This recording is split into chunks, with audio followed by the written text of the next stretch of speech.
Well, all right, we are back for another session of compelling evidence for why we believe what we believe. And before we get into that, got a couple of administrative items. Number one, we originally did not think we were going to be able to record these sessions for later viewing.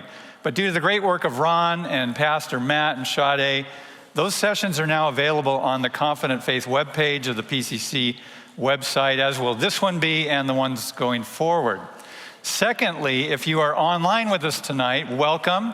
And if you haven't gone to the Confident Faith webpage to download tonight's handout, session 2 handout.pdf, you want to do that, you'll also be able to get the slides there as well. Well, tonight's session is really an extension of what we talked about last week in terms of the existence of God, that God is the cause of the universe. He is the designer of the universe for life to exist. He is the moral lawgiver, and he is the one who has initiated personal relationships with so many here on this earth. Tonight we're talking about how did we get here? And so this is all about evolution, creation, where do they overlap, where do they diverge? I was not raised in a Christian home. I received a degree in computer science from UCI right up the road, and immediately thereafter entered into a job as a software engineer. I was kind of cruising through life when in my mid-20s, I just got this very strong notion that this whole life, this whole existence is just kind of weird. I mean, we're on this planet rotating at 1,000 miles per hour around its axis. We're going around the sun at 67,000 miles an hour, and we're hurling through space in the solar system and through the Milky Way in over 400,000 miles an hour. Yet, I still feel like I'm standing still. I'm not getting any motion sickness or anything. So this is kind of the weirdness of my thoughts in my mid-20s, and it was really kind of an existential crisis. Why am I here? How did I get here? And so going down the investigation of that path led to me coming to a belief in God and in Jesus Christ as Lord and Savior. One of the things that hit me in my job as a software engineer is that we really, with computers and programming them, we were trying to emulate the human brain. And it became very clear very early that computers are really kind of pathetic at modeling what our brains can do with all of the emotion, the reasoning, that we can change context real quickly. Computers are very fast at doing things, but they're very repetitive in the things that they do. If you try to change a data format or a requirement or an interface, you end up getting these error messages on the screen, you get spinning hourglasses and all that kind of stuff that's just a nightmare, right? And I know we are in the age of artificial intelligence, AI, and I've done work in AI and I've studied it in school. And I can tell you, we're still far away from computers being able to think for themselves. And this whole idea, why am I telling you this? Because it's a topic for tonight. Our bodies are incredible processors of information, not just in the brain, but in the basic building blocks that make up our bodies, in the very cells, the trillions of cells that we learned about last week. This DNA is an information source that is incredibly complicated. And we're going to go more into that here as we look at the question of how did we get here? So let me pray to get us started tonight. Father, we come before you hungry. We have appetites to learn. We're so grateful that you've given us minds that are curious and that are capable. And we come to learn from you. You are the master architect, the master engineer, the master artist. And as we sit at your feet, we know that we will grow tremendously in our knowledge and understanding of who you are and the wonders of your mighty works. May you bless us in our growth this evening, that we bring glory to your name. In Jesus' name we pray, amen. All right, well, just like last week, I'd like to kind of set the stage with a short video clip from Sean McDowell.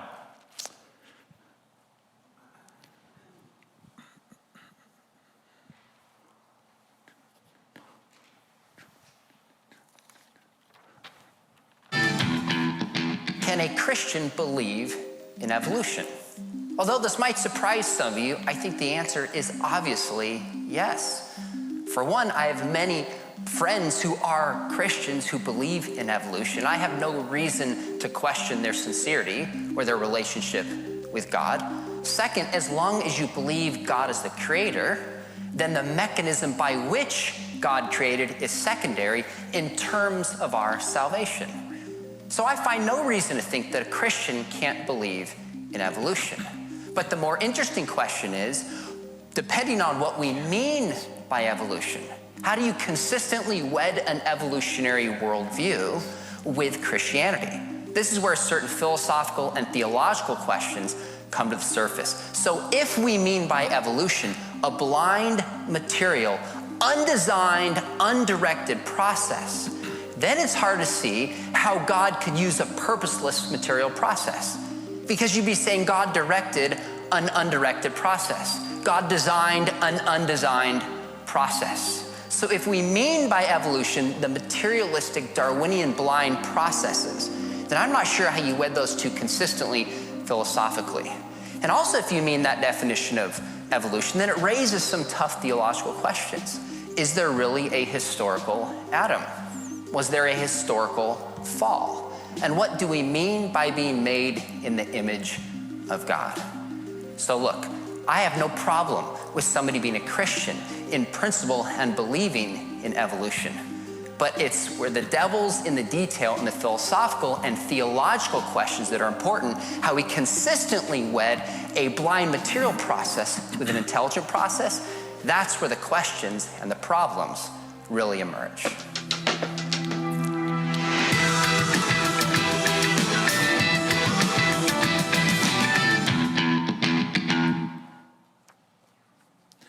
Okay, so interesting, right? Sean asked the question, can a Christian believe in evolution? And as he said, the devil is in the details. The basic definition of evolution is change over time. And I think most of us would agree that we do see change over time in biological systems.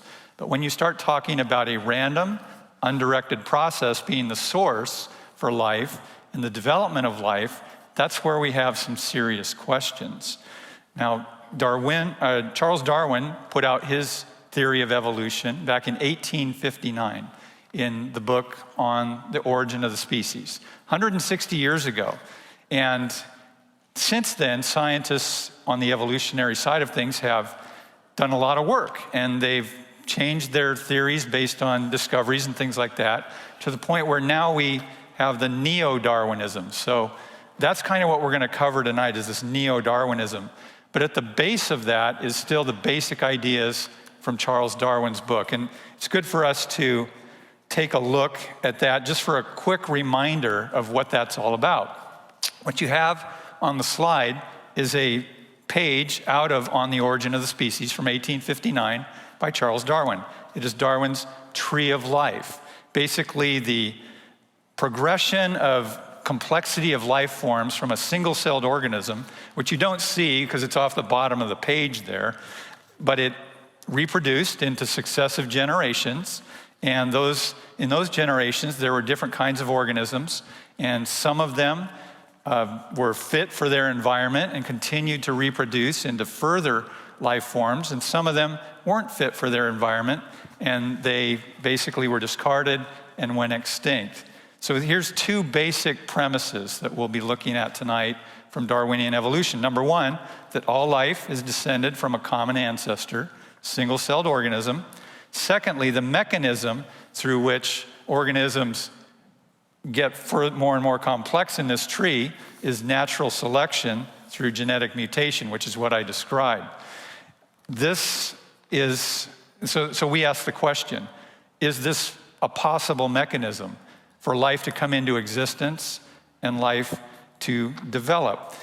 On this tree, what you would see if you could zoom in on it is movement from fishes to amphibians, amphibians to reptiles, reptiles to birds, reptiles to mammals, apes to men, so on and so forth. You kind of know the progression. So tonight, we're going to look at this and ask that question, what's the evidence for any truth in this, in 4 different ways. First, we're going to look at evolution's origin of life, called abiogenesis. What they say is that single-celled organism, life, came from non-organic chemicals in the sea, in the soil, in the atmosphere, so on and so forth. What's the evidence we have for that? Secondly, microevolution versus macroevolution. So kind of dividing this idea of Darwinian evolution into two subtopics. They have different scopes in terms of the taxonomy of living things, and they have different confidence levels for whether they're true or not. And I won't steal too much of Clint's thunder, but one of these has evidence that we say, hey, that looks like that's probably true. The other one, not so much. So more to come on that. Number 3, the fossil record. That tree of life that we saw. If that is true, what has the archaeology told us about transitional forms? And what that means is between those fishes and amphibians, those amphibians and reptiles and birds, do we see anything in the fossil record that looks like it's part reptile and part mammal, part reptile and part bird? Do we see anything like that? So we're going to go over that tonight. And then 4th is really the creationist approaches. And there are a couple that Brent's going to dive into in some detail, but we're going to focus on the one called intelligent design. So let's dive right in to our first subtopic tonight, evolution's origin of life, abiogenesis. So this is life just coming into existence from non-living matter, from chemicals in the soil, in the sea, in the atmosphere. What evidence do we have for that? Well, I talked a little bit about that whole thing with the computers and the brain and the cells and all of that. What we know is that very complex information is required to build even the most basic organisms. I learned yesterday that the amoeba, the single-celled organism, has the most complicated DNA of any organism on Earth. I was blown away by that. So this DNA is the foundation for life. It's incredibly complex information. So where we're going with this is can this DNA come out of inorganic material in order for life to exist? It was said by somebody, and I'm quoting here, DNA is like a computer program, but far, far more advanced than any software ever created. That's a pretty crazy statement. Do you know who said that? It was not Tony Marucci. Anybody know who that was? That was Bill Gates, Microsoft Corporation, who said that. And being an information technology professional, I have to take a little bit of issue with Bill's analogy. I know it's nitpicking, but DNA is not a computer program. It's not software. It's actually an information source. You can think of it kind of like a database. There's other mechanisms within the cell that take that information and build the proteins that tell a cell you're a skin cell, a nerve cell, a muscle cell, whatever it is. So I know it's nitpicking, but as an IT guy, I just had to point that out, take issue with Bill's analogy. So let's talk a little bit about DNA and how this amazing molecule that we have. We have over here on the left side in the middle, Clint and Jill Fawcett on a walk at T Street, and they're each made up of 37 trillion cells. I think we heard the number 40 trillion last week. What's a few trillion cells, right? These cells are made up of proteins, different kinds of proteins, depending on where that cell lives in the body. And those proteins are built in the cell by information from the DNA molecule. And there's some amazing statistics about DNA. Each human cell, you have 23 chromosome pairs, right? One side from mom, one side from dad, made up of DNA. In each cell, that DNA measures 6 feet. So from my foot up to my head, you've got a strand of DNA. I'm about 6 feet tall. And on those strands, actually, within the 23 chromosomes, you have 30,000 genes. The genes say what your eye color is, your hair color, your size, your shape, all of that. So just a quick overview of this amazing molecule called DNA.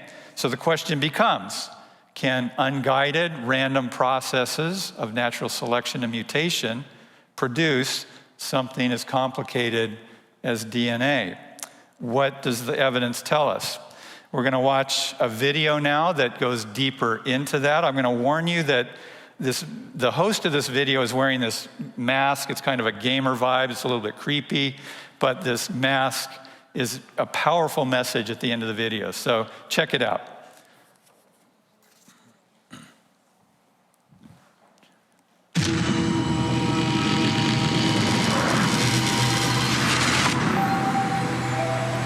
we've shown that DNA is actually the software of life. It's totally interchangeable between the digital world and the biological world. The DNA code itself is so digital, is so almost exactly like a computer tape. Totally interchangeable. DNA code itself It's the software of life. is so digital. Scientists have come to the amazing conclusion that our bodies contain digital code. In fact, Bill Gates, the founder of Microsoft, tweeted, "DNA is more advanced than any software ever created." Think about it. A program or code is written by someone very smart. The more complex the code, the more intelligent the author has to be. So here's the question. If our DNA code is more complex than any man-made software, where did it come from? Is it possible it was authored without an author, programmed without a program? Materialists think so, through neo-Darwinism, the modern version of Darwinian evolution. Stephen Meyer, author of the New York Times bestseller Darwin's Doubt, explains. According to neo-Darwinism, new genetic information arises as a result of random mutations in the arrangement of the nucleotide bases along the spine of the DNA molecule. If those random changes are beneficial, they're passed on and preserved, and if many such changes are preserved and passed on, they would accumulate over time and eventually result in a very significant change in the morphology, the form of the organism. That's like saying if this game had glitches every time it was copied online, and gamers shared their favorite mutated versions and trashed the rest, it would eventually turn into this. Come on, really? If we know the computer glitches won't produce a new video game, how much sense does it make to believe that glitches, copying errors, and our DNA code can produce new organisms? Could random mutations in DNA really produce this? This? This? What about this? This? This? This? This? This? This? Or this? Everything we know about software shows that random changes in a section of functional code or functional information is going to degrade that information long before you ever get to something fundamentally new. And that's the problem with the mutation selection mechanism as an explanation for new genetic information. Information in DNA is also essentially typographic or digital.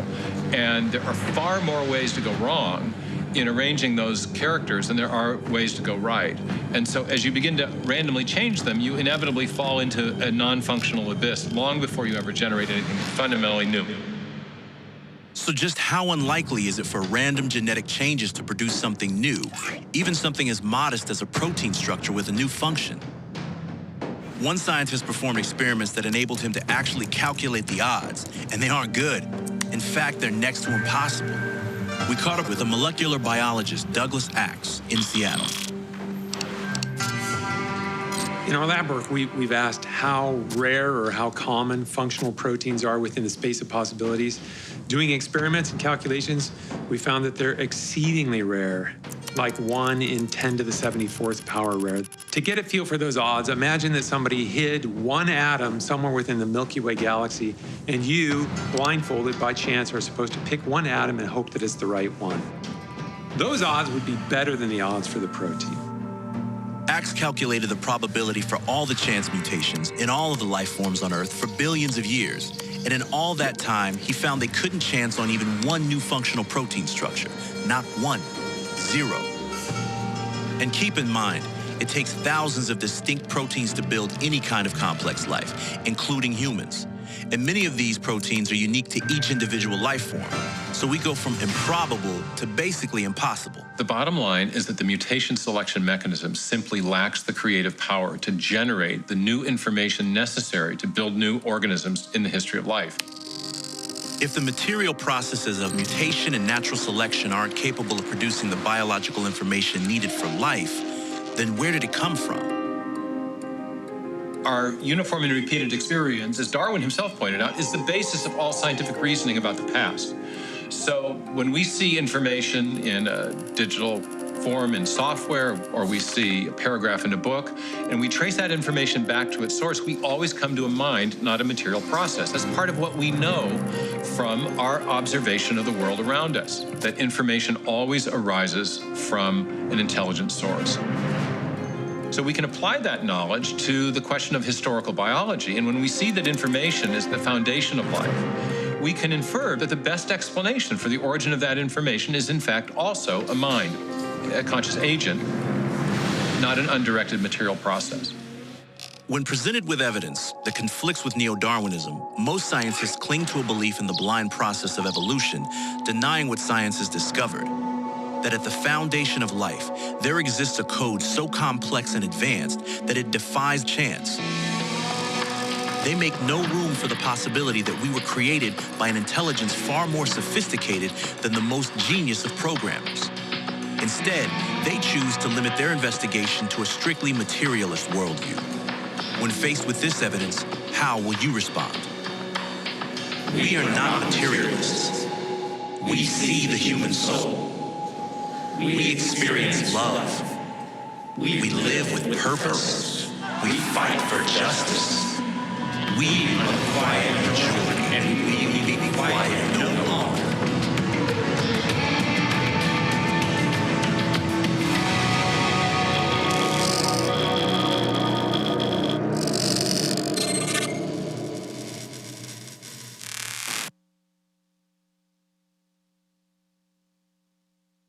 Okay, so according to Dr. Stephen Meyer, the natural selection mutation process just does not have the power to generate something as complicated as DNA. We saw the odds there from Dr. Douglas Axe.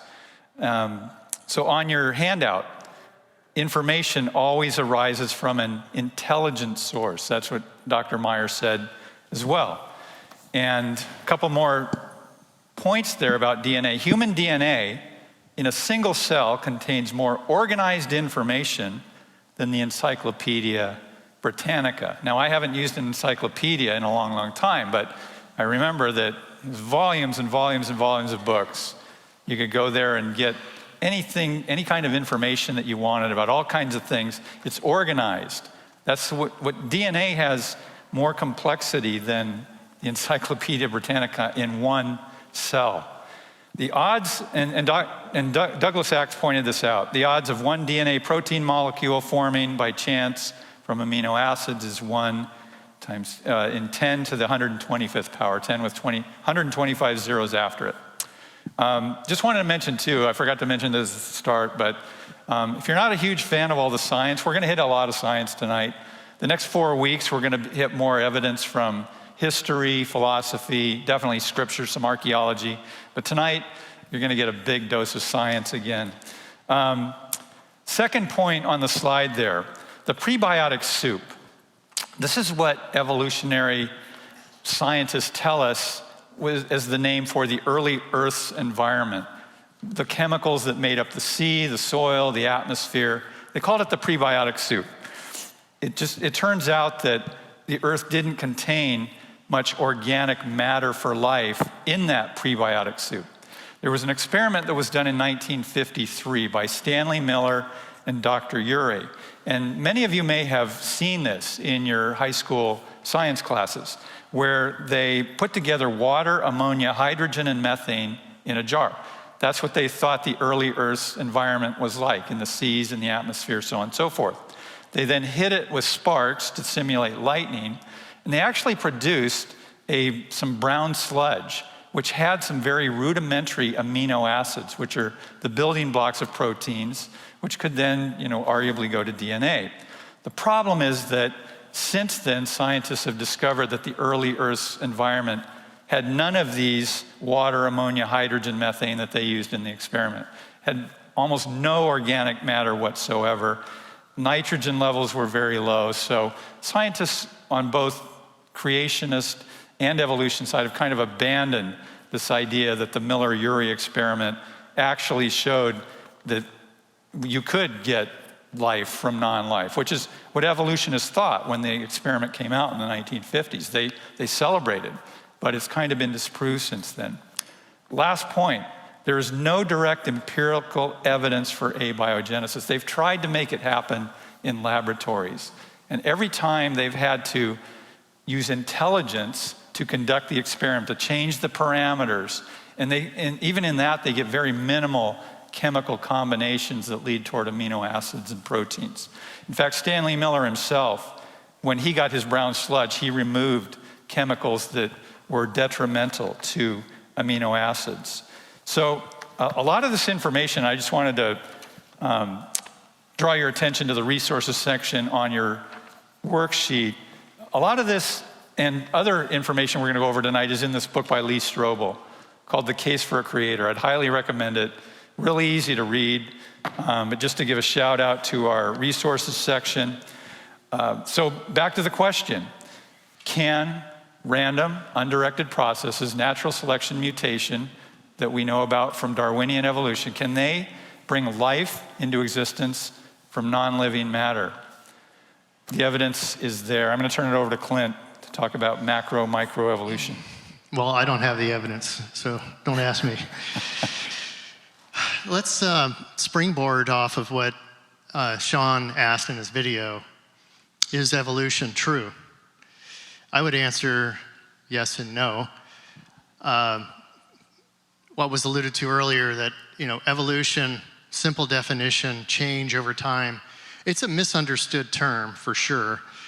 It's actually, I think, can be scary, but I think that it's actually pretty common throughout life. Whether we're talking about biology tonight, but it's commonplace idea in business, in sociology. So I think we get familiar with the term, we get familiar with the different ways of looking at it, we can become comfortable with it. So we're going to look at microevolution and macroevolution. Let's start with microevolution. It's an evolutional change within a species. So it's something due to a gene variant, something in the genes, allele frequencies, if you want to get real technical. And these things happen over time and are preserved over time for the benefit of the species. We actually have evidence of something like microevolution, or it could be microevolution right under our nose, literally. I mean, talking about our wisdom teeth. The recent information that I've read is that more and more babies are being born without wisdom teeth or with fewer wisdom teeth. And, probably take a survey here, and most people have had their wisdom teeth removed if you're over a certain age, or they were impacted and dental procedure required. Something happened in the human population over the years, change in diet, and it's a genetic change. And it's actually pretty fascinating and pretty amazing that happens, and we can see it happening. We don't know what phase we're in of that change, maybe the very beginning. It's fascinating, but it is, on a deeper level, it's very complicated. It's complex at the cellular and genetic level. And in large organisms, especially us as humans, these changes take a lot of time.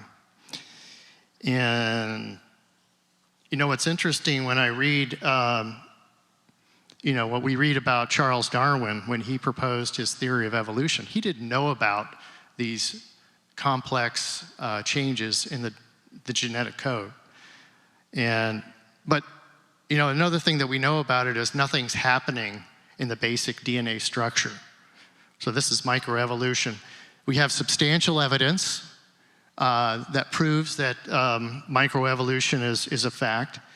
And I want you to see a video here. We're going to see another example of what takes place in microevolution. The peppered moth is a species of moth found in England. There are two variations of color in the species. Some moths are white with dark speckles, and some moths are dark with light speckles. The peppered moths live in environments with light-colored trees, like birch trees. Which moth do you think has an advantage in this environment?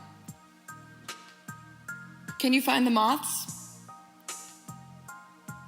There's one more, do you see it? The light-colored moths had an advantage for survival. Their color helped them to blend into their environment and hide from hungry predators like birds. The dark-colored trait was a disadvantage. Moths with this trait were more easily spotted by predators and had a lower chance of survival. Since the light-colored trait had an advantage for survival, it was more commonly seen in the population. This was due to natural selection. Individuals who are best suited for an environment survive longer, reproduce more times, and pass on their genes. Natural selection over many generations can cause noticeable evolutionary changes in a species, and the peppered moth is the perfect example. In the 1800s, the Industrial Revolution took place. Manual labor was taken over by machinery. Factories began to produce goods. These factories were powered by coal. The burning of coal released a lot of pollution. Dark clouds of soot and ash lingered in the air and even settled on the trees. Over time, the once light-colored trees were covered in a layer of dark soot. Which color variation had the advantage after industrialization changed the environment? The dark-colored moths now had the advantage. They were able to blend well into the soiled trees, while the light-colored variation stood out. Light-colored moths were more easily spotted by predators and had a lower chance of survival. They reproduced less often, and the frequency of this trait decreased over time. The dark-colored moths increased in frequency after many successful generations of survival and reproduction. But this story has one more plot twist. It didn't take long for people to realize that air pollution was a major problem. Laws were put into place and factories began to reduce their emissions. The skies were once again clear, and the trees as well returned to their natural light color. As a result, over time, the dark moths decreased in frequency, and the light moths became the more common variation once again. This is evolution by natural selection. Okay, but one thing to point out here is the moth is still a moth. Bottom line with microevolution is that, everybody across the board pretty much accepts it as fact. Macroevolution, let's look at that for a minute. It's evolutional change resulting in the formation of new groups at higher taxonomic levels. So we alluded to some of these earlier, dinosaurs to birds, primates evolving to Homo sapiens. The Darwinian principle, kind of think of it as three legs of a stool. Scott mentioned a couple of these. Undirected biological or chemical changes, that's one leg of the Darwinian stool. Lots of time, and then a common ancestry. So that's what you have. Those are the main ingredients of Darwinian evolution. Let's take a look at an example from the animal kingdom, the Canis lupus familiaris. You may be familiar with this particular animal, the regular domestic dog, Fluffy. Fluffy is, an affectionate term for a house pet. And at some point in our past, humans decided we wanted to take dogs, breed them, domesticate them for a purpose, whether it was in our farming operation or breeding for hunting. And so over time, you take a wolf and it becomes a dog, and we have all these breeds today that are basically closely related to the wolf. So nothing too crazy there. If you wanted to go down the Darwinian route, the theory is that about 60 million years ago, there was a little weasel-like creature crawling around, and since then, we've had numerous changes in that organism to get to a wolf. So, is this true? I'm not so sure. Actually, little or no experimental evidence exists to establish this truth. You know, we would expect to see gradual transformations, and we would expect to see more of these transitional forms in the fossil record. Let me give you a couple of quotes to kind of put this into perspective. One of them is from Darwin himself, and he said, by this theory, evolution, innumerable transitional forms must have existed. Why do we not find them embedded in countless numbers in the crust of the earth? So it was a dilemma for Darwin, and it's a dilemma still today. A more recent observation of this was from the late paleontologist Stephen Jay Gould, who he came onto the scene in the 70s, and it was really, he was on Time Magazine and National Geographic all through the 80s and 90s. He said, all paleontologists know that the fossil record contains precious little in the way of intermediate forms. Transitions between major groups are characteristically abrupt. He created the theory within evolution called punctuated equilibrium.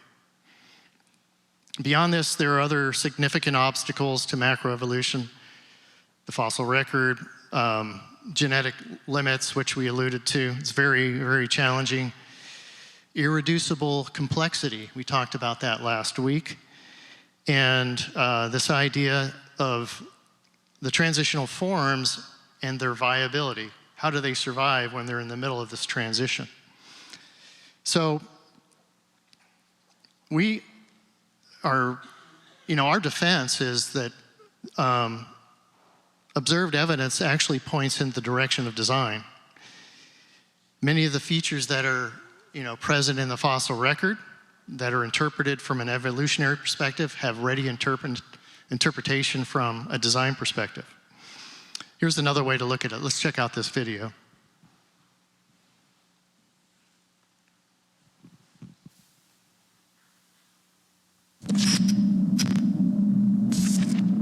Yes, sir. What's your name?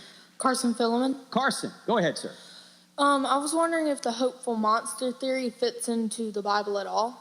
The hopeful monster. Describe what you mean by the hopeful monster. The evolutionary theory where animals can birth an entirely new creature. So macroevolution from the goo to you via the zoo? Is that what you mean? Can it fit into the Bible? Well, some Christians say it could, because they take Genesis 3 as allegorical or metaphorical. They don't say that God literally created Adam and Eve out of the dust. I actually think that's what it means, that God literally did create Adam and Eve out of the dust. I don't think macroevolution is true, not because the Bible doesn't say anything about it. I think it's not true because there's so much evidence against it. In fact, I'll just list 5 lines of evidence against it. We don't have time to go into the details, but the fossil record does not line up with what macroevolutionists say. There's not a whole bunch of transitional forms.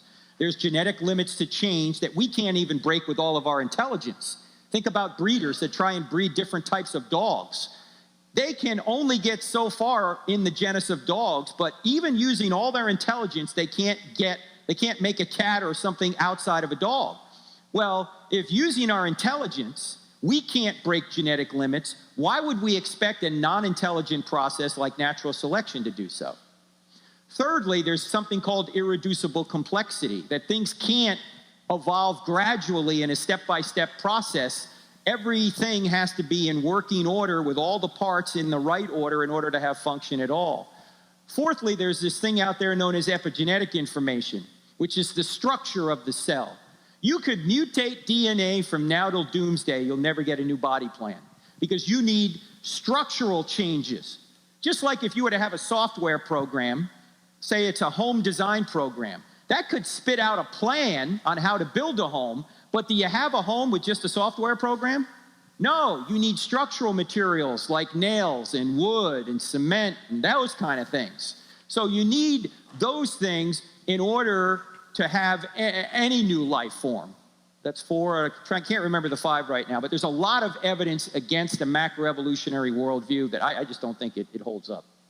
Okay, thank you. All right, thank you. Good question. Now, by the way, for those of you that are worried, come on up. Let me just make one more comment. Macroevolution could be 100% true.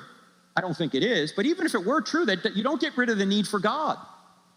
Even if macroevolution is true, the underlying forces, the natural forces that allow it to occur, are created and sustained by God. And the universe had a beginning, life had a beginning. That requires intelligence. Morality requires a moral standard, which is God's nature. Jesus still rose from the dead. So even if you want to say evolution is true, it doesn't mean Christianity's false. It may give us problems with biblical inerrancy in the Old Testament, but it does not mean Christianity's false. All right, makes a lot of sense. A couple of other thoughts on this subject. So where does this leave Darwinian evolution? Evolutionists must have a faith that simple life forms evolved over geological ages into more complex life forms via an extraordinary rare mechanism of random beneficial mutations. And these dissimilar life forms evolved from a common ancestor by the same mechanism. Let me give you another quote here. This is from evolutionary zoologist Pierre-Paul Grasset. He observed, "Chance becomes a sort of providence, which, under the cover of atheism, is not named, but which is secretly worshipped." So why do so many scientists still hold on to Darwinism? And I think here's a couple of reasons. It explains our existence from a natural view, which has no need for God. And I think also it's because it remains the dominant theory out there. A intelligent design theory is just not acceptable to Darwinian scientists. So is science evil? No. We should actually celebrate scientific inquiry. Some of the greatest scientific breakthroughs have been made by Christians who believe the fear of God is the beginning of understanding, and also who believe, as Paul wrote in Romans, that God's eternal power and divine nature have been understood from what have been made. So I'll ask the question, is evolution true? I guess that depends. All right, so let's dive just a little bit deeper. It's been mentioned already, the fossil record. If the Darwinian tree of life is true, and we have these different levels of complexity of organisms, then we would expect to find in the fossil record, in the dirt below us, these forms of a part fish, part amphibian, between fishes and amphibians. We'd expect to find part reptile and part bird in the fossil record. Do we have any of that? Darwin didn't have it when he wrote on the origin of the species. However, he assumed that those would be discovered later. So the question becomes, were those transitional forms discovered in the fossil record? What we find actually, what archaeology has told us, is that instead of developing slowly, major groups of animals appear suddenly in the fossil record. That's your handout. And about 530 million years ago, if you believe the dates, we had something called the Cambrian explosion, in which almost all of the major groups of modern animals appear. Now, Darwinian evolutionists claim that single cell life began to emerge about 3.7 billion years ago. So what happened between that single cell life at 3.7 billion and the Cambrian explosion at 530 million? Lee Strobel gives a great illustration of that in this book, of like a football field, where if you're at one goal line and that's the single-celled organism, and you start running down the field toward the other goal line, you cross the 30, the 40, the 50, the other 40, the other 30, you get to the 16-yard line near the other end zone. That's where the Cambrian explosion happens. That's where all the animals show up suddenly in the fossil record. So what happened for all that time you were running those 83 yards or whatever? Nothing, according to the fossil record. So question becomes, will we see anything else show up in the fossil record, or is it fairly complete? Do we kind of have a picture of what life has looked like? Let's watch this video, and they'll dive into that a little bit.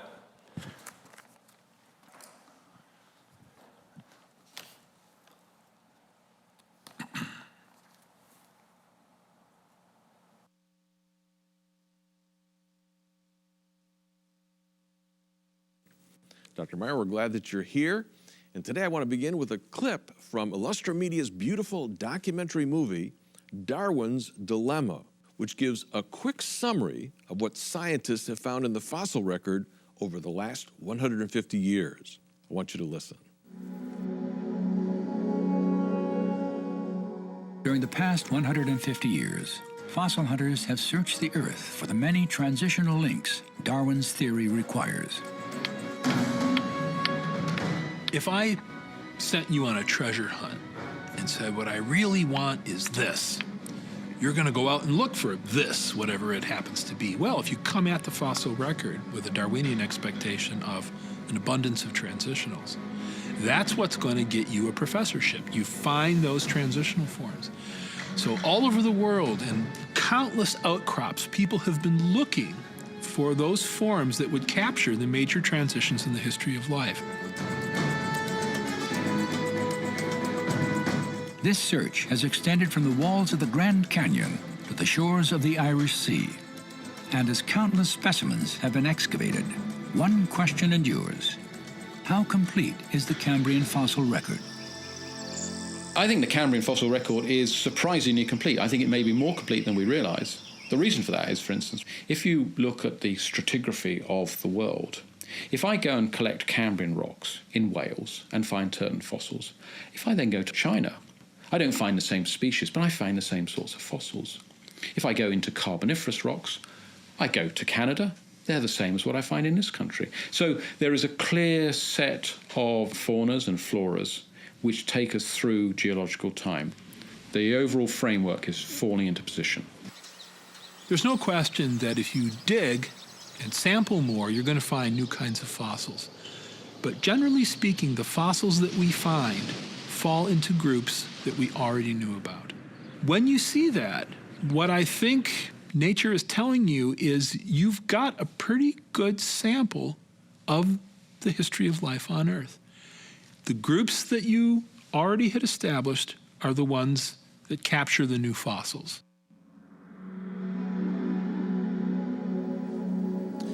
Now, Stephen, throughout this series, we've been talking about the mystery of the Precambrian ancestral fossils. And I want you to start by putting the little clip that we saw in context. What is the Cambrian explosion exactly? And then you say, besides the fossils, there's another problem as well. I want you to explain that.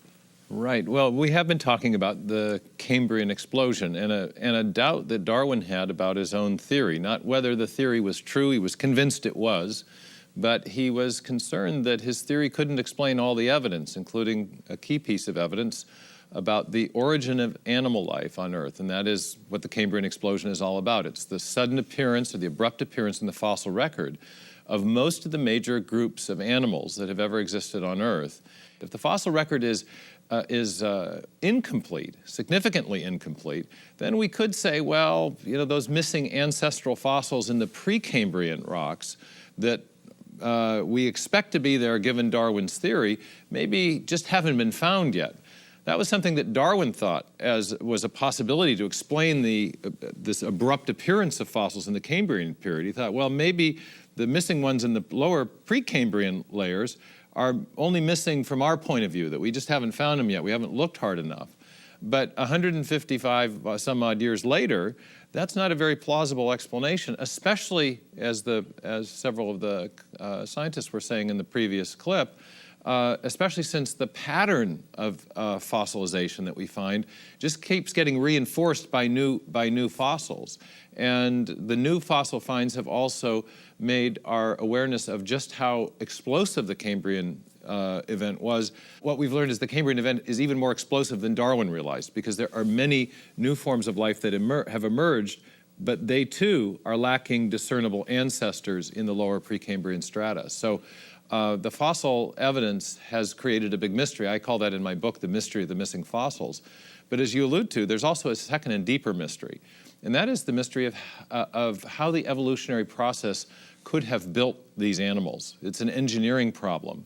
As we've learned more about what it takes to build an animal, what's inside cells, and how animals develop, that mystery has become much more acute. We've learned, for example, in the second half of the 20th century, that digital information stored in DNA is critical to building the proteins that keep cells and animals alive.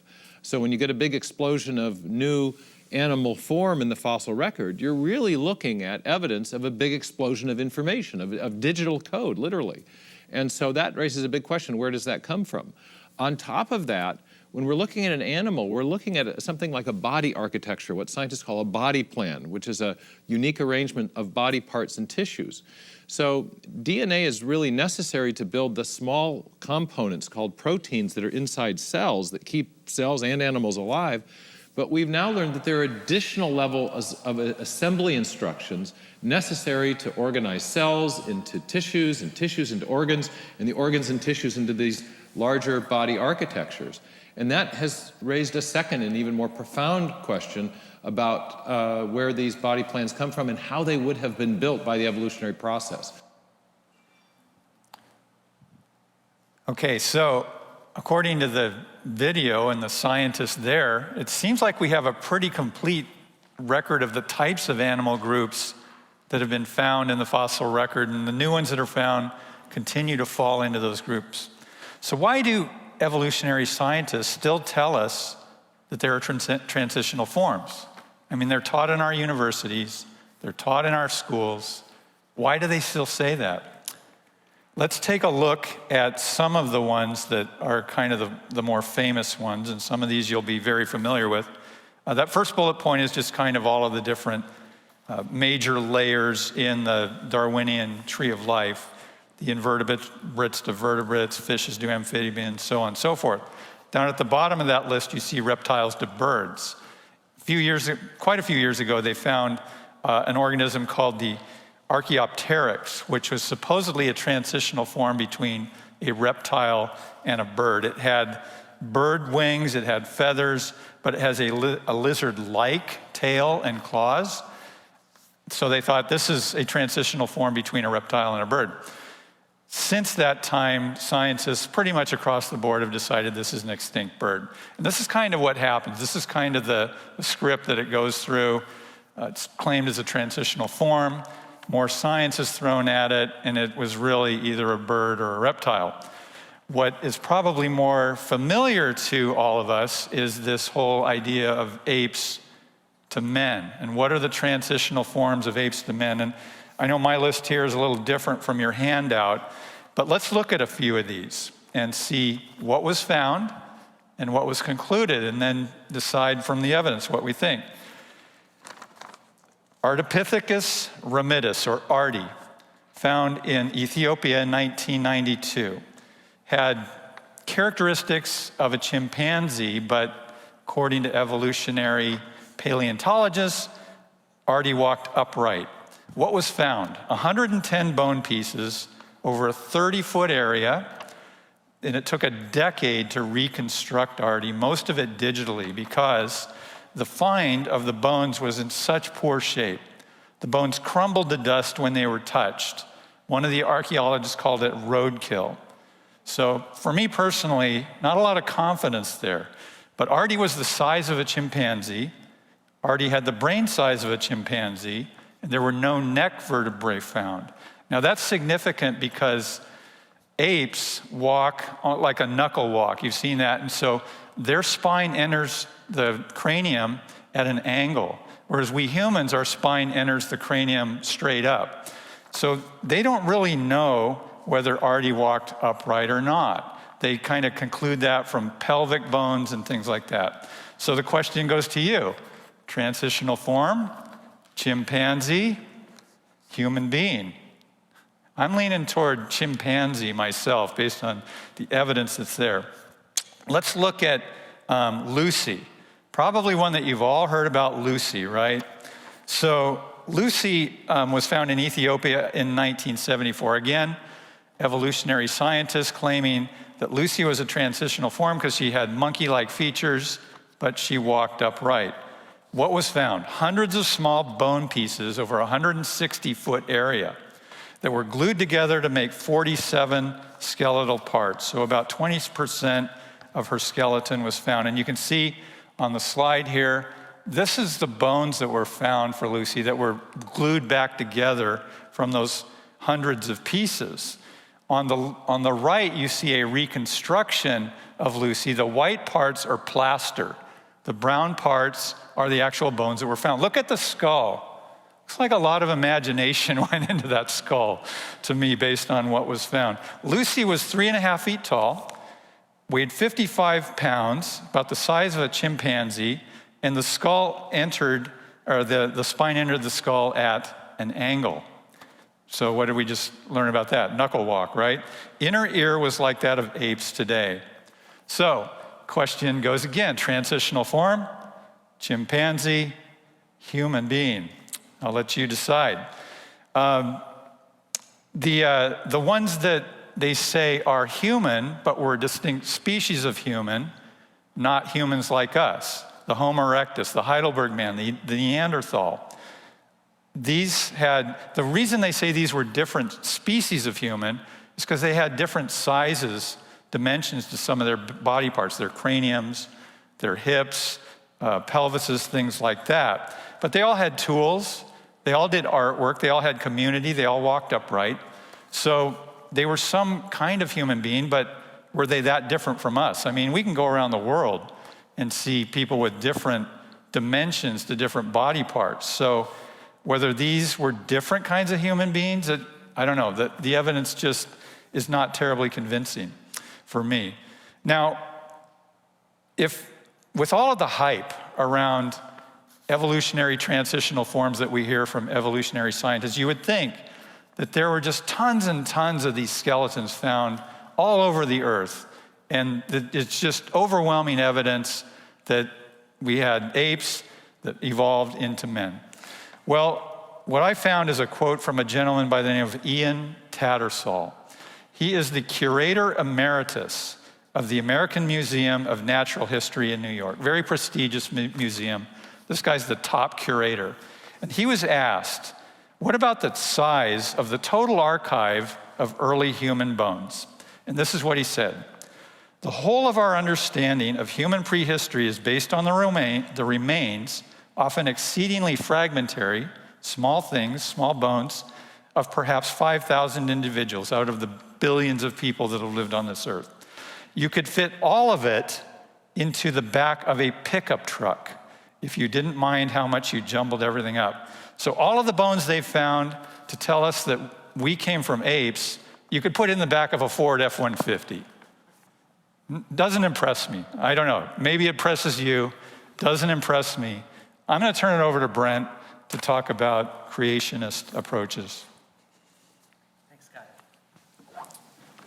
All right, so tonight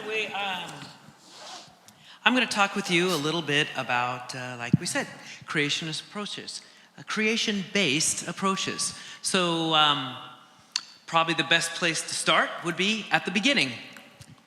In the beginning, God created the heavens and the earth. But the earth was void and without form, and darkness was over the face of the deep. But the Spirit of God was hovering over the face of the waters. And God said, "Let there be light." And there was light. This, of course, is the familiar beginning of the Genesis account of creation, how God created the world and everything in it. And I'd like you to notice something by way of sentence structure. What the very first subject of the very first sentence of the very first book of the Bible was. In the beginning, God. God is the subject. And that's not mere literary convention. God is the subject of and is preeminent in all his creation. So this Genesis account, it was reflective of the Hebrew worldview at the time that it was written, approximately 1500 BC or so.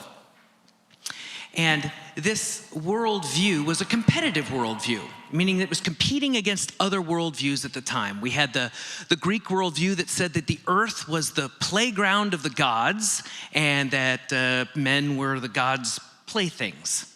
And then there was the Babylonian view of creation, which said that the council of the gods brought order out of the chaos of the primordial earth, and then two minor gods got to duke it out to see who got to fill the earth with the rest of creation. This Genesis account is a carefully constructed presentation to inform the Jewish mind of certain things about their God. Notice that the Hebrew God was one compared to the Greeks and the Babylonians who had multiple gods. Also, certain things about God's nature. He was transcendent in nature in that he was above his creation. But also, relationships were important to God. His creation was ordered, it was structured, boundaries were set up. When he pronounced something good, he also indirectly set up a standard for morality. And when it came to men and women, to humans, we were made in God's image. Now, exactly what it means to be made in God's image, there's a lot of discussion about. Genesis doesn't tell us exactly what that means. But maybe one of the things it could mean is that we humans, being made in God's image, have an elevated intellect and a will. Sometimes that intellect gets curious, and that will, famously for us humans, drives us on to want to know stuff. And when we look at the natural world around us, in all of its wonder and beauty and complexity, our curious intellects and our tenacious wills demand answers. We want to know. Unfortunately, one of the things that Genesis 1 does not attempt to tell us is the scientific detail behind the processes that God used to create the world and everything in it. So tonight we're talking about theistic evolution and intelligent design. Those are two viewpoints. They're viewpoints by which we can understand and explain God's creation in more detail, but still within the bounds and consistent with Scripture. So before we start, I want to have an editorial comment here. In case you don't know, this is a hot topic. There are people with strong opinions who reside in both of these viewpoints.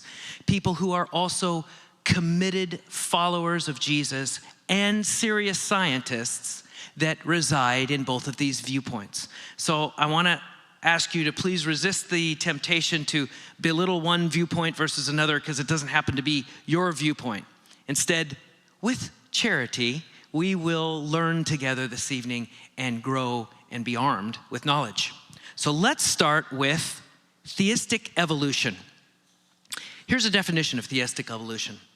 The belief that God created all living things through Christ, including human beings in his image, making use of intentionally designed, actively sustained natural processes that scientists today study as evolution. All right, well, let's look at some of the tenets of theistic. Well, first, before we look at the tenets, I do want to tell you something. Theistic evolutionists, somebody that belongs to that camp, most theistic evolutionists hate their name. They don't like that name. And here's why. They think that it emphasizes the evolution piece and relegates God, the theistic part, to a mere adjective. They prefer a name that would make God and his creative power the subject, and they'll describe it with evolution. So since the mid-1990s, most theistic evolutionists prefer the name evolutionary creationist. For the rest of tonight, I'll refer to that viewpoint as evolutionary creation.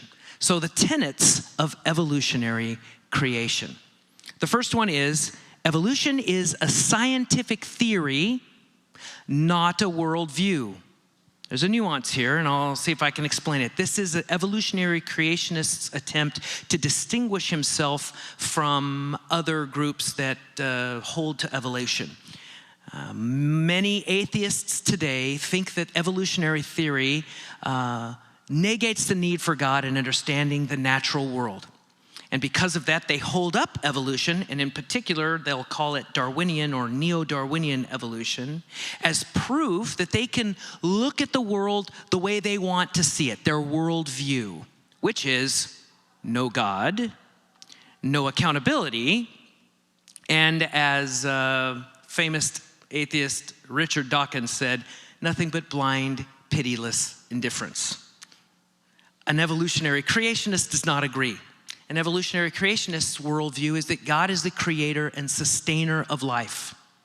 And they view evolution as the best scientific explanation of that process. That would be like me saying, I believe that God will provide for the development and growth of plants, and I view photosynthesis as the best scientific explanation of that process. Now here I do want to interject one curious thing about evolutionary creation. They don't give a scientific explanation for the origin of life. While they believe that God is the creator and sustainer of life, they make sure that you know that their science has to do with the development and diversification of life forms after first life. That's where they leave it, and so that's where I'll leave it and move on to the next tenet. The next tenet of evolutionary creation says evolution rests on common descent. We've heard this earlier this evening. For the evolutionary creationist, the theory of evolution states all life forms on Earth share a common ancestor as a result of variation and selection over a very long time. That time frame's about 4 billion years. Now, if you were paying close attention, you would have heard two words in there that were different, intentionally different, than words you might have heard from a more traditional explanation of what evolution is. Those words are variation and selection. A neo-Darwinian evolutionist would not use those two words. He would use random mutation and natural selection. And he'd choose those terms because they emphasize the random, undirected process as they view it. An evolutionary creationist here would object. They would say variation and selection are anything but random, but rather they are intentionally designed, actively sustained processes that God uses in his omnipotence and his foreknowledge to bring about the types of species that we see on Earth, that we've seen in the past, and that we see even today living on Earth. Final tenet of evolutionary creation is that humans are unique among all life forms and that they are made in the image of God. This is evolutionary creation's explanation for human exceptionalism. What makes us different than the other life forms on Earth? Now, we've already said that what it means to be made in God's image, there's a lot of discussion about what that means, a lot of good answers. I was reading one evolutionary creationist who had a particularly beautiful answer for what he thinks it means to be made in God's image, and I thought I would share it with you. He says that humans, Homo sapiens, are the idealizing species, meaning that we have the ability to not only see things the way they are, but the way they should be. And that's just like God, made in his image. So those are the definitions and tenets of evolutionary creation. We'll move over here to intelligent design. Here's a definition of intelligent design. Certain features of the universe and of living things are best explained by an intelligent cause, not an undirected process, such as natural selection. All right, so on your handout here, the first two bullets that we'll talk about under intelligent design, you've hopefully recognize those. You've seen them before. We talked about them last week as reasons to believe that that God exists, and this week we'll talk about them as reasons that give evidence for intelligent design. The first one, the cosmological argument, the idea that the universe had a cause outside of itself. The intelligent design proponent will tell you that intelligent cause is God. The anthropic principle, the next one, is another way of saying the teleological argument. And if you remember from last week, that was the idea that the universe is exquisitely finely tuned, and the earth in particular is tailor-made to support life. So is that a cosmic coincidence? No, the intelligent design person would say absolutely not, but rather the super intelligence required to, if you'll remember last week, monkey with the physics to make it all perfect had to come from an intelligent cause, that cause, of course, being God. Which brings us to DNA. This is the jewel in the crown of intelligent design. Intelligent design finds great proponent in DNA and the things that we've recently learned about DNA. Now, you may have heard metaphors that kind of help us understand DNA, such as the building blocks of life or the blueprints of life. Well, those metaphors are kind of passé now, that they don't do the best job of explaining what DNA is. We now know that DNA can best be explained as being information.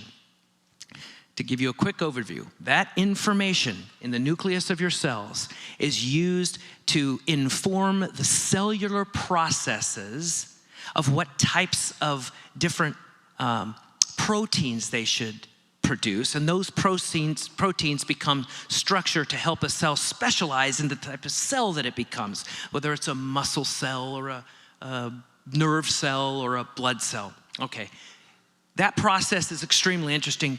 But for our purposes tonight, it's the fact that DNA is information that makes it so important, and in fact, one of the most important arguments for intelligent design. Let's watch a quick video about that.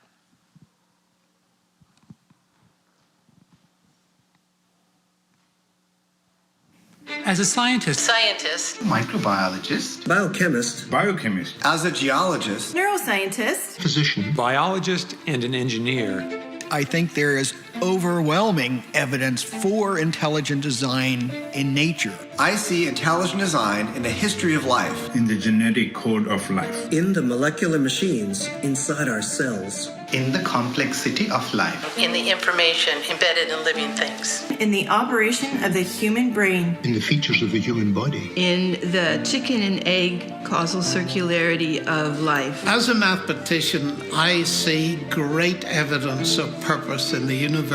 As a molecular biologist, I see evidence for design everywhere I look, pretty much. Nature is incomprehensible without inference to purpose and to intelligent design.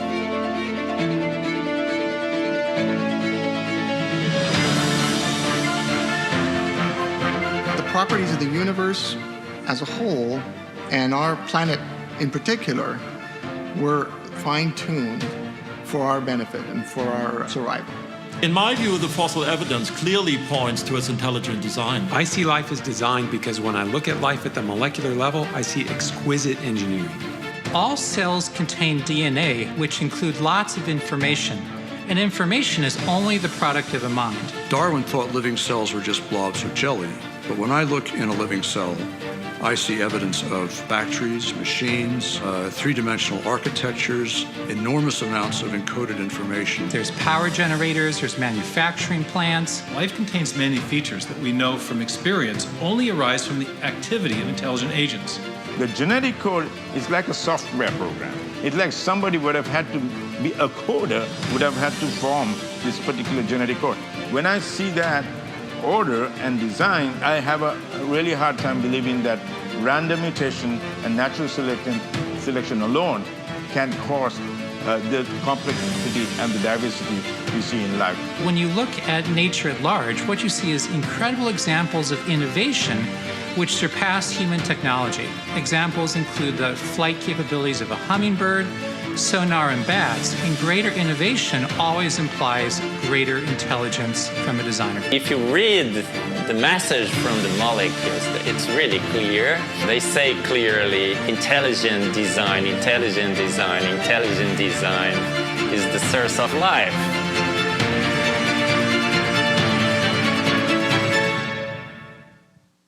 All right, that's pretty compelling stuff. About the turn of the century, a man named Francis Collins became the first human to map the human genome. Now, if you don't know what a genome is the complete list of genetic instructions of any organism. So what Mr. Collins did is he basically was able to, from observation, write down the complete list of genetic instructions for this organism, for the human. And one of the things that came out of his mapping the human genome, interestingly, is that he found that the human genome is remarkably similar to the genome of lower life forms, much more similar than we originally thought. Well, the Darwinian evolutionists jumped up from their chair and shouted, "Eureka, there it is, that's our proof. We have genetic similarity, which must prove that we come from a common ancestor." But intelligent design pushed back. They said that we reject the idea of common ancestry in favor of the idea, do we have that slide up? Yes, in favor of the idea of common design. And here's how that works. The intelligent design proponent will ask the question, wait a minute, how come genetic similarity automatically means that we must have a common ancestor? Why doesn't genetic similarity show rather that we have a common designer? If I have two Picassos up in front of me and I notice the similarities between Picassos, I don't think that they're cousin paintings. I think that they've been created by the same artist. So this works in art, but do we have any evidence that it also works in biology? Well, we could go back to the beginning. In Genesis chapter 2. In Genesis chapter 2, we get a little more information, just a little more, not a lot more, a little more information about how God created humans and the rest of the animal kingdom. In Genesis chapter 2, verse 7, it says, "The Lord God formed the man out of the dust of the earth." Formed. That word formed is from the Hebrew word yasar, which means to make or to fashion.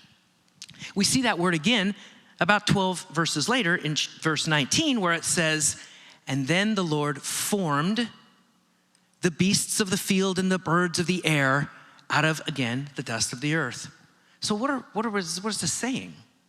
Well, I think that in this case, Scripture may be hinting to the fact that both men and beasts, the rest of the animal kingdom, were formed or fashioned in the same manner out of the dust of the earth, the same substance, maybe even the same genetic material. I think that Scripture might be hinting to us that we should expect to see genetic similarities among all life forms, humans and lower life forms. Okay, from a scientific standpoint, what evidence do we have that our DNA might be telling us that we have a common designer? We'll go back to the information piece, the idea about information. When we look at the DNA and we look at the amazing amount of information, specific and unique information that we find in DNA, and especially when we look at the origin of life, some really interesting things ought to come to our heads, we ought to think about. There is a famous, he's called an informational scientist. I guess they have these things. But he was quoted as saying, all new information created is habitually associated with conscious activity. All new information is habitually associated with conscious activity. So at the origin of life, when we had no life, there was nothing, there was nothingness. And then instantly, we have life. We have some type of organism. We don't know exactly what the first one was, but some type of organism. It must have had, because this is what we've seen and what we've learned in all science, cells and DNA with information that produced proteins that became other types of cells that grew. We had life. No amount of random mutation could produce life from nothing. Everything in our natural experience shows us that information requires an intelligent source. If you're walking down the beach and you see inscribed in the sand a heart with the words, "Johnny loves Susie," you don't probably look at that and go, "Wow, amazing what wind and erosion can randomly produce on the beach." No. You look at that and you know that Johnny and Susie had been there, and they left us information to interpret. The bottom line is, a great computer program requires a programmer. A beautiful poem requires a poet. And the incredible amount of majestic information that we see packed into the DNA of all living things requires an intelligent source, a super intelligent source. And it just so happens that about 4.5 billion years ago, that intelligent source said, "Let there be light." And there was light.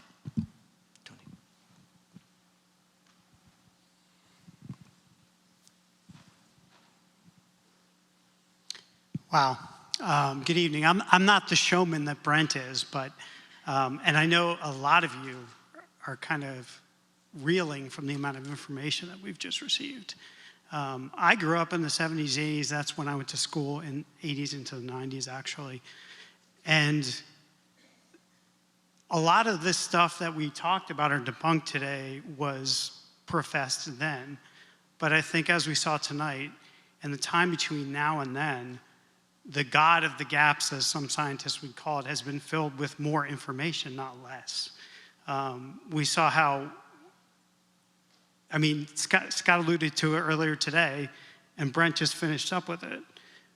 We didn't see, if we look at single-celled organisms today, we see that there's almost the same amount of information in them that's present in our bodies, which means that the possibility of us evolving from those, something had to create that with that much information in it. So a lot of information tonight, but really I think the bottom line is it just encourages us in the fact that as we find out new things, we're finding there's more and more design.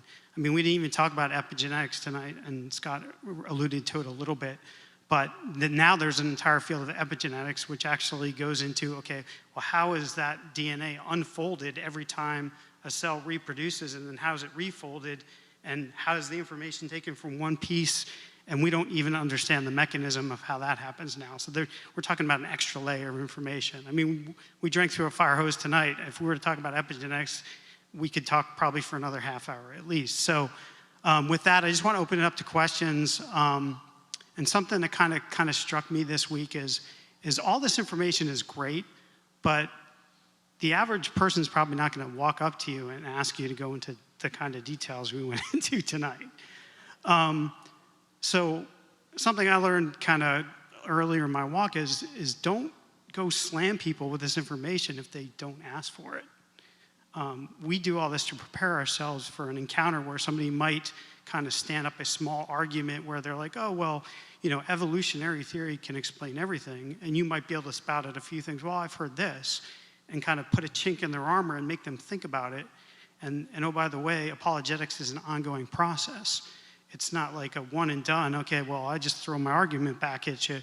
It's a dialogue that goes back and forth. So with that, I just want to go ahead and open the floor to questions from both here within the auditorium and to folks online. So let's get it started. Hold on real quick. I'm going to come over here so that our folks online can hear you. So there's a website, it's called answersingenesis.org, and there's it's called the Young Earth Creationists, and they said they believe that the earth was formed in the literal 6 24-hour days only 6,000 to 12,000 years ago. Did you guys ever look into that, or just interested? Probably one for the parking lot, most definitely, but. Yeah, that's actually one of the references that Scott recommended to me to go to. And there's actually, I mean, so you can go to sources like that, and then you'll go to sources on the other side of the fence that will argue the exact opposite. I think something that was kind of interesting to me in listening through a lot of this stuff and listening to William Lane Craig is, and something we kind of saw tonight where we set up the idea of intelligent design and theistic evolution, I think we need to be willing to have these conversations both in-house and with folks on the outside where we're kind of delving into those topics. Personally, I could tell you what I think about that, but I think it's more important that we're able to go to those resources and actually, weigh them for ourselves or point other people to those resources and have them weigh them for themselves. Is there a question, or other than are you acquainted with the resources and have you seen them? I just wondered if you guys had looked into that and if there's much science to back that up. There's a considerable amount of information on both sides, and as the science comes out, we have to leave the science to scientists. Kind of like we appeal to authority to some of the folks on the screen tonight, but it's best to kind of leave the science to the scientists, because I think we tend to get too into conversations with other people about the science where maybe they're not going. We lead ourselves down a path where we're showing like we think we know all this information, but we get ourselves kind of in a dangerous point, which is, to the point I alluded to earlier, answer the questions that are asked. We'll provide that in the email, those resources. Clint actually talked with Pastor Mark about this today or yesterday, and Pastor Mark would hold to that view from an exegetical perspective from the text of Genesis 1:1. So that's what you will hear from Pastor Mark from the pulpit, is those 6 literal days. As Tony said, they're both sides from a scientific point of view, and we'll include those resources. So, yeah. More questions? I mean, even within like the record, the fossil record that we're talking about, there's arguments on both sides of the fence about how quickly that fossil record actually came together and what kind of things happened on the planet. And actually, Answers in Genesis actually has a whole piece on how the dinosaurs, got uplayed into the layers of sediment and things like that. But then you'll have people on the other side who can argue the point that, well, it happened over a longer period of time as well, and some of the data seems to support that. So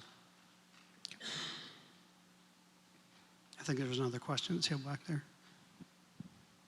Mine was pretty similar to that. I believe in, I don't know about like 6 literal days, but I do believe that we need to take Genesis literally. I was wondering what the timeline should be that I should believe of how long ago the Earth started. And I know there's so many different theories, but as a creationist, what is the timeline that I should be looking at, and how do they match up with the fossil records, and how would I be able to defend myself with someone that says scientifically we have these? How do they even date the fossils? Is it carbon dating? Okay, and how reliable is that? Half-life of carbon. They'll get some organic material out of a rock, and then they'll measure the half-life of carbon against that as it deteriorates, and then they figure it out. So there's discrepancies where people say it's not reliable dating. I mean, you saw some incredible dates for the Cambrian period, 530 million years ago. Many creationists will dispute that. So in terms of your question of what your time period you should hold to when you're talking to these people, as Tony said, there's good science on both sides. So it's really, you're looking at the evidence and determining which of those. We'll provide the resources, though, for Young Earth, where you can look into that. And you kind of bring up an interesting point, which is that you don't necessarily have to have all the answers for all of these questions. You can point people to resources that are actually on both sides and go, well, there's debate that goes on about that, and be willing to point them to the resources for both sides and say, well, that's a decision you need to come to. You can have your own decision based on the information that you've seen, but be open to the idea that, okay, well, if they come to you and say, well, I think this, it's like, okay, well, there might be some evidence to support that as well. We're not gaining this information so that we can like strike down somebody else's position. It's more providing them the information so that they can actually think through in their own mind, okay, question what they believe and why they believe it, which is really one of the most important things I think you can do as an apologist, is make other people question their position based on information that you can provide them. Yeah. Let's go one more. Any more questions within the auditorium? Okay, and usually what we'll have to do with the questions online is we'll take those via the text and we'll answer them in the same way that we answered the questions this week. So did we want to go into the session on? No, why don't you just wrap it up, okay. Summarize and pray for us, yeah. Okay. Yeah, a lot of information tonight. I'm sure there's tons of questions out there, but I think the important part of having all this information is understanding that you only really need the information if somebody's going in this direction. Ultimately, salvation is a work of God, and Jesus said it was real simple how you're saved. Okay, it's you believe in your heart and you speak with your mouth that you know that He is Lord, and so we can get wrapped up in all these other things, and sometimes people don't even want to go down that route. They have other questions. So dialogue is so important. I'm talking a lot here about dialogue, and to me, that I found that's the most important thing, is a continuing dialogue. You're not going to have one conversation with somebody and then all of a sudden they're going to change their opinion that they've held over the course of years or built up over the course of years. So with that, I'll just go ahead and say a final prayer for us.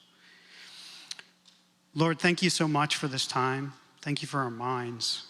Thank you that you created everything with an intricacy that we can't even begin to fathom. Our minds are saturated tonight with all the information we've been provided. And I mean, I think as we already alluded to, there's more layers of information on top of that that speak to just how intricately you created us and knit us together and the universe together, Lord. Thank you that you continue to provide that information to us, and that you're bringing so many scientists and hard thinkers to you through virtue of the fact that it's undeniable that there's so much design in our universe, and that's because of you. Lord, thank you that you love us enough to be patient with us in our doubt and in the questions that we have. Help us to be patient with others in the questions and the doubts that they have, Lord, by your Spirit. Lord, thank you most of all for the sacrifice you made to us through Jesus Christ that makes it possible for us to be together here tonight and as one body to work on ways to be able to reach out for you and serve for you, Lord. And we just thank you for this time together. In Jesus Christ's name we pray. Amen. Thanks, everyone. We'll see you next week. We'll talk about the Bible next week.